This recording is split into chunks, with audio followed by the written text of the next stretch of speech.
Crátilo o del lenguaje es uno de los diálogos socráticos escritos por Platón, más o menos en el año 360 a.C., entre el periodo de transición de la etapa juvenil y madura del mismo Platón. Esta conversación se da entre tres personajes. El primero es Hermógenes, el segundo es Crátilo y el tercero es Sócrates. Durante todo este diálogo se ven principalmente reflejados dos posturas. La primera es la de Crátilo y dice lo siguiente: cada uno de los seres tiene el nombre exacto por naturaleza. Es decir, Crátilo cree que los nombres que se le da a las cosas se les da por un motivo y que de ser contrario este nombre ni siquiera debería ser impuesto a la cosa que se está nombrando. Por otro lado, la postura de Hermógenes es la siguiente: no tiene cada uno un nombre por naturaleza alguna, sino por convención y hábito de quienes suelen poner nombres. Es decir, la postura de Hermógenes es más convencionalista y él cree que nosotros, los hombres, llegamos a un acuerdo para nombrar a las cosas y a partir de entonces las cosas se llaman de esa manera.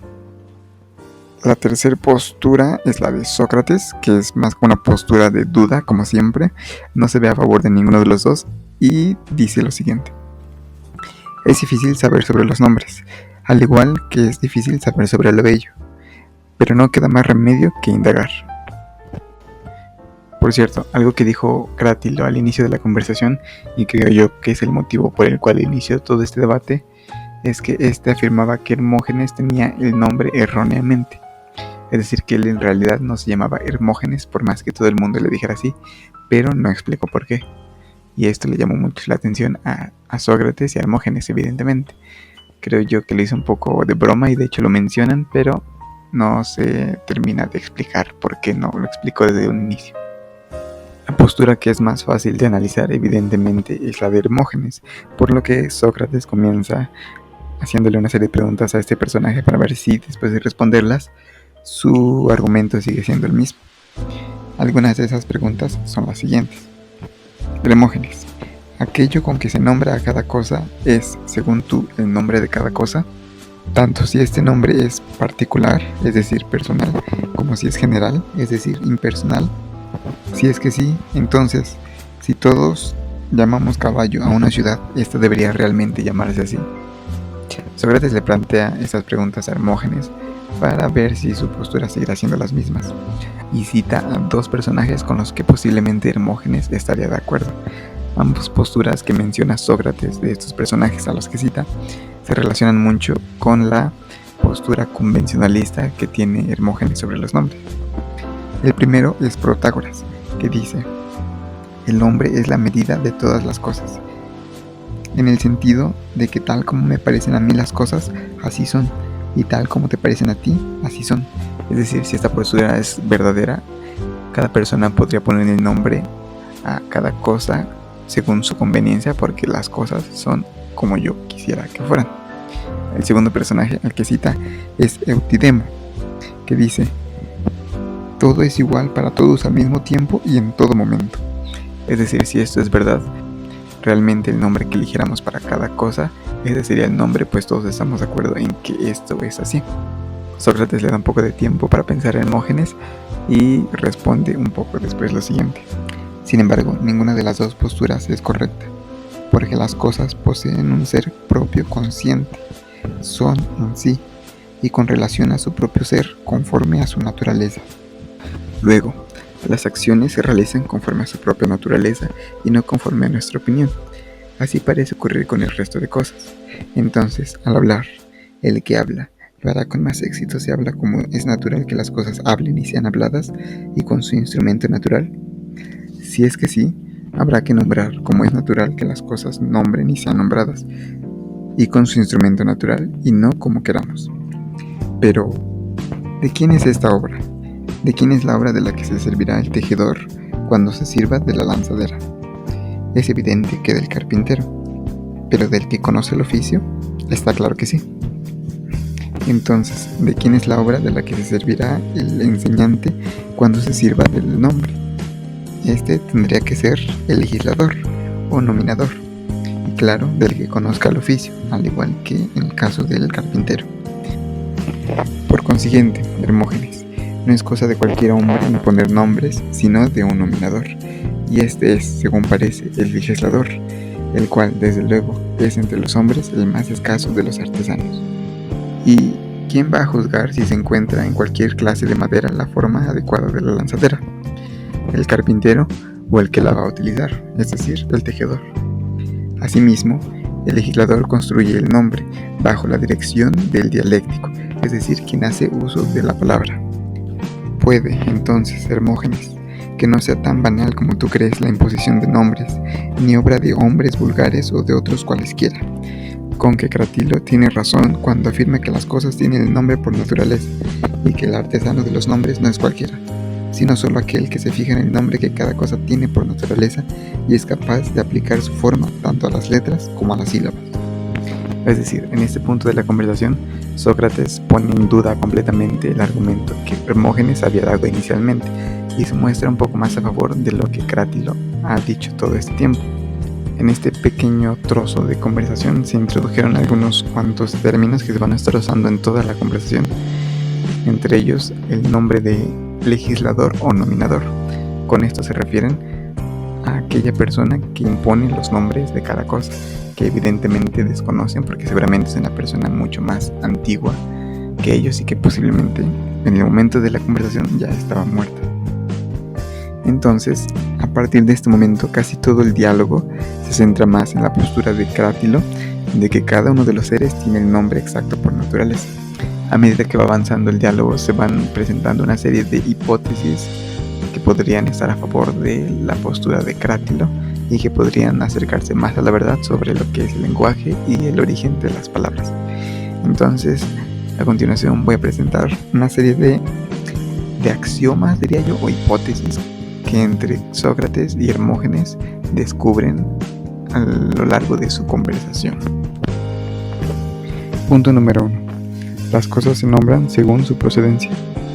Además, nada importa que sean unas u otras las letras que expresan el mismo significado, ni tampoco que se añada o suprima una letra con tal que siga siendo dominante la esencia de la cosa que se manifiesta en el nombre.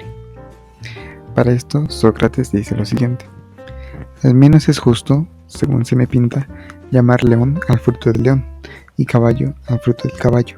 De ningún modo me refiero a si de un caballo nace como monstruo un ser distinto de un caballo. Me estoy refiriendo a aquello que es fruto de la generación natural. Si un caballo engendra un ternero, que es, por naturaleza, fruto de un toro, no hay que llamarlo potro, sino ternero. Tampoco, pienso yo, si de un hombre nace lo que no es fruto de un hombre, hay que llamar hombre a este fruto. Para este punto, Sócrates hace mención de dos personajes para ejemplificar esta hipótesis. Se refiere a Astianacte y a Héctor. Héctor es rey de Troya. Por lo tanto, el fruto de un rey debe ser igualmente un rey. Astianacte, que es su hijo, debe ser entonces un rey, al igual que su padre. Punto número 2. A aquellos que nacen contra natura, los que se originan bajo la forma de monstruos, habrá que asignarles el nombre de su estirpe. Además, los nombres de héroes y hombres podrían llevarnos al engaño. La mayoría de ellos han sido puestos conforme al apelativo de sus antepasados. Este segundo punto va muy en relación al primero, y es que se sigue haciendo mucho énfasis en la procedencia de los nombres. Para esto, Sócrates menciona algunos cuantos ejemplos. El primero es el del nombre Agamenón, que según Sócrates significa que este hombre es admirable, Agastos, por su perseverancia, Epinomen. Posteriormente, Sócrates le explica a Hermógenes por qué los dioses se llaman dioses, es decir, Theoi. Dice Sócrates: los primeros hombres que rondaron la Helade tuvieron solo por dioses precisamente a los mismos que la mayoría de los bárbaros tienen por hoy. Como veían siempre a estos dioses en movimiento y a la carrera, Teonta, les pusieron el nombre de dioses, Theoi, a partir de la naturaleza esta del correr, Tein. ¿Y qué hay de los demonios?, pregunta Hermógenes. Dice Sócrates, citando a Hesíodo, que la primera generación de hombres fue de oro, y que estos fueron ocultados por completo. Estos hombres reciben el nombre de demonios, puros, terrenos, nobles, protectores del mal, guardianes de los hombres mortales. Además, lo que define a los demonios es esto más que nada, y como eran sensatos y sabios, daemones, se les dio el nombre de demonios. Tercer punto. A la hora de nombrar, una de las cosas que solemos hacer es añadir o suprimir ciertas letras, además de cambiar los acentos de la palabra. Para este punto, Sócrates hace mención del nombre hombres, es decir, anthropoi. Sócrates dice, este nombre de antropos significa que los demás animales no observan, ni reflexionan, ni examinan, anatrei, nada de lo que ven. En cambio, el hombre, al tiempo que ve, y esto significa opope, también examina y razona sobre todo lo que ha visto. De aquí que solo el hombre, entre los animales, ha recibido correctamente el nombre de antropos, porque examina lo que ha visto. Antropon a opope. Un segundo ejemplo para este punto es el de alma, psique. Sócrates dice, ¿qué otra cosa sino el alma piensas tú que porta y soporta la naturaleza de todo cuerpo a fin de que viva y sobreviva? ¿Acaso no piensas tú, con Anaxágoras, que la mente y el alma son los que ordenan y mantienen la naturaleza de todas las demás cosas? Entonces sería correcto dar el nombre de psique a esta potencia que transporta, egei, soporta, sugela, naturaleza, psiquis. Otro ejemplo es el del nombre cuerpo, soma. Dice Sócrates, hay quienes dicen que es la tumba, sema, del alma, como si ésta estuviera enterrada en la actualidad. Sin embargo, creo que fueron Orfeo y los suyos quienes pusieron este nombre, sobre todo en la idea de que el alma expía las culpas que ha cometido y de que tiene el cuerpo como recinto en el que resguardarse, Sotsedhai, bajo la forma de prisión. Así pues, este es el soma, prisión del alma, tal como se le nombra. Así pues, este es el soma, prisión del alma, tal como se le nombra, mientras ésta expía sus culpas y no hay que cambiar ni una letra. Punto número 4. Solo los dioses se dan a sí mismos los verdaderos nombres. Nosotros, al no ser sensatos, no contamos con un procedimiento adecuado.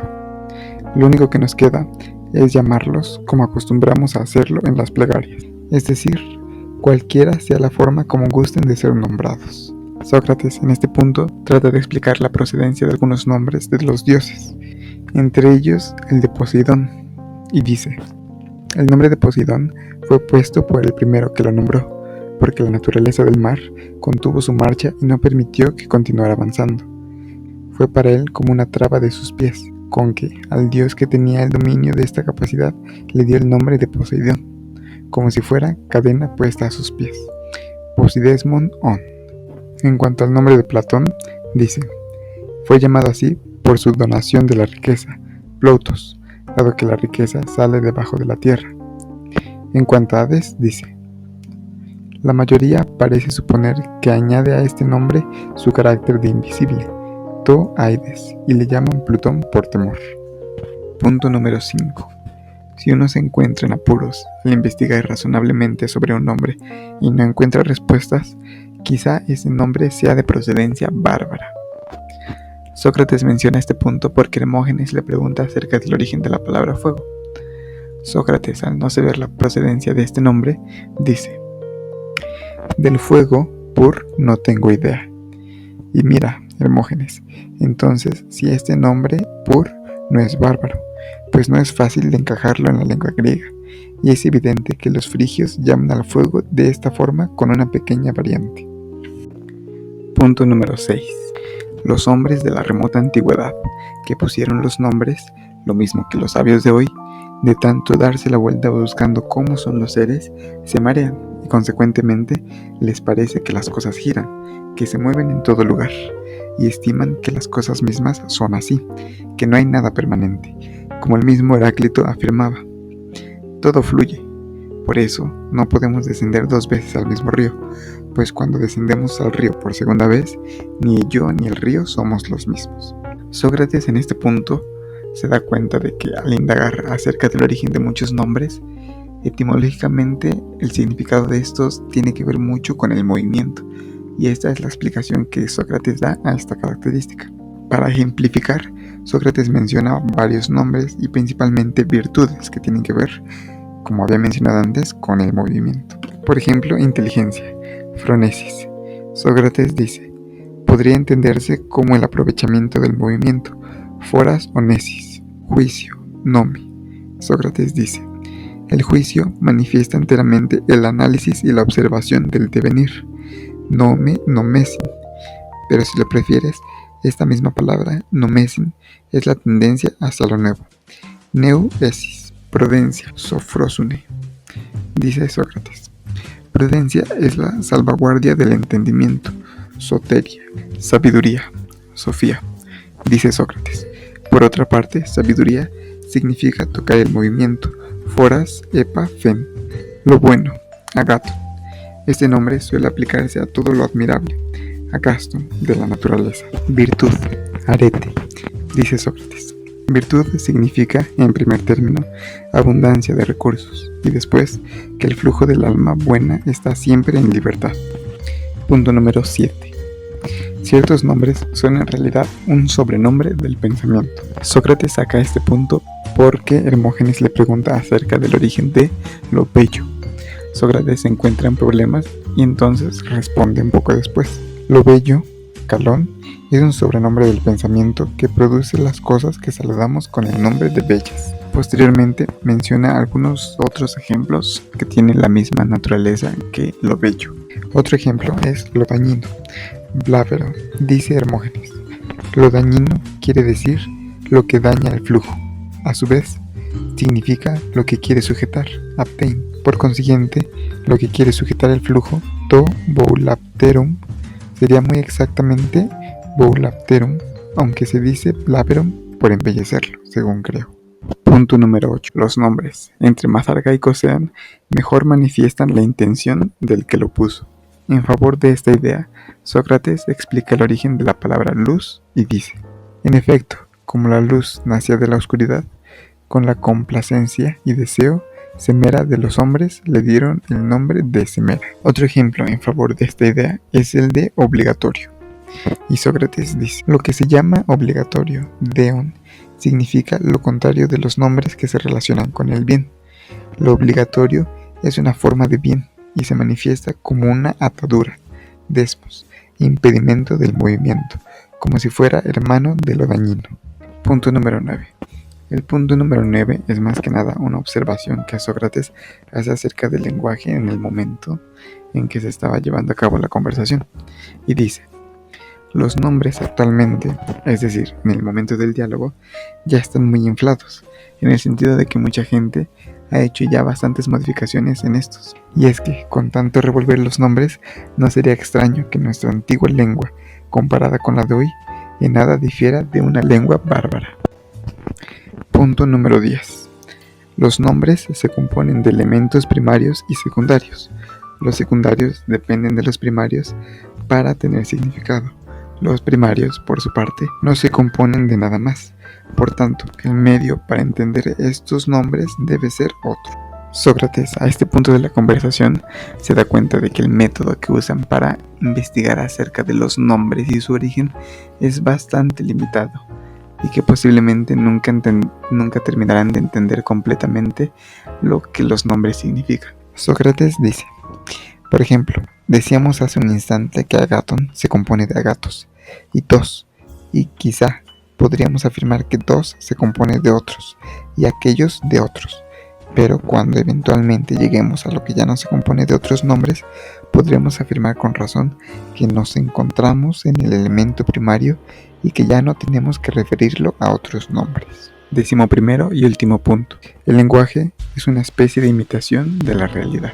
Sócrates dice: si no tuviéramos voz ni lengua y nos quisiéramos manifestar recíprocamente las cosas, ¿acaso no intentaríamos, como los sordos, manifestarlas con las manos, la cabeza y el resto del cuerpo?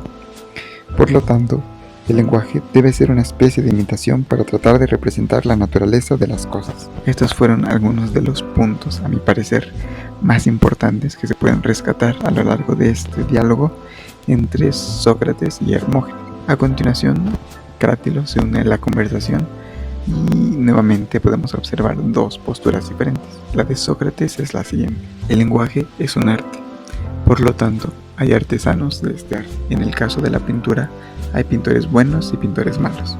Unos hacen cosas bellas y otras cosas más feas. Por lo tanto, en el lenguaje hay legisladores que hacen obras bellas y otros obras feas. Crátilo, muy en desacuerdo con Sócrates, dice: pero observarás, Sócrates, que cuando asignamos a los nombres estas letras, la B y cada uno de los elementos mediante el arte gramatical. Si omitimos, añadimos o alteramos alguno, ya no tendremos escrito el nombre. No digo que no sea correcto, sino que ni siquiera está escrito en absoluto. Antes bien, se convierte al punto en otro nombre si le acontece algo de esto. Es decir, Sócrates cree que como el lenguaje es un arte, habrá quienes pongan un nombre más correcto a las cosas que otros. Crátilo, evidentemente con su primer postura al inicio del discurso de que los nombres se dan por naturaleza, está en desacuerdo con Sócrates, ya que él dice que si escribimos mal un nombre, en realidad ya ni siquiera estaremos nombrando esa cosa, simplemente estaremos pues produciendo sonidos que no tendrán nada que ver con la esencia de dicha cosa. Sócrates, como es de costumbre, no termina el diálogo en una síntesis, sino en una aporía. Es decir, no termina afirmando todo lo que habían dicho en la conversación, sino todo lo contrario. Termina dudando de todo lo que se dijo en dicha conversación y dice finalmente, más o menos algo así: un momento, por Zeus, si en realidad quienes impusieron los nombres tenían la idea de que todo se mueve y fluye, ¿acaso es posible siquiera nombrar algo? ¿No es verdad que al tiempo que hablamos, las cosas se mueven y se convierten en otras? Es razonable, por ende, sostener que ni siquiera existe el conocimiento, ya que éste tendría que dejar de moverse, y aun si lo hiciera, ya no sería conocimiento.